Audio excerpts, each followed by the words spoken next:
Okay, so far I've been doing a fairly manual review of MBOdds. So we're going to start using the optimizers that are, make our life a lot easier. So I'm just going to update the NFL because there's not a lot of NBA games coming up. I've jumped past a few of the start dates. So under the calculators, head to that MP Optimizer link. And what you'll see is this screen here. Okay, so this is our non-promo optimizer. You'll actually use this quite a lot if you're using this website. So what you see is all the sports. Obviously, there's a lot of green here. Prices are fairly fresh. If there is a red one, again, go back to the loader and get them up there. What we can do is we can start choosing sports. So I'm going to be fairly simple. We're going to look at the NFL here for some non-promos.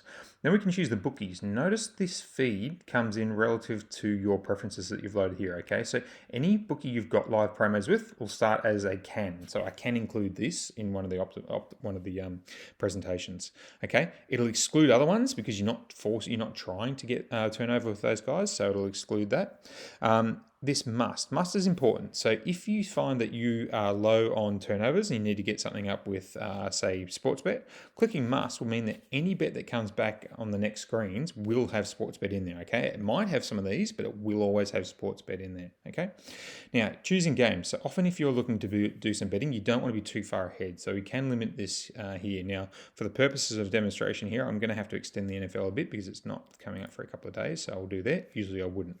Now, we have three different bets here and types of bets here, and each one of these gets its own little explainer, so I'll walk through them more detail then. But essentially, you have a validation. So we've got two-way head-to-head, three-way bets using head-to-head games, okay, so that's using some multis, and then three ways using soccer. If any of your betting choices here are breached because you can't combine these in the incorrect fashion, you'll get a red flag, so you won't be able to proceed. Okay, so as long as you're getting all sports of the right type, you'll be good. Also excluding odds under. So often you get really, really low pricing. You don't actually want them coming through. They're not generally very useful. So often we'll want to exclude those. So you've got the ability to do that there. Okay. So the next few videos will walk through the different variations of these types of bets.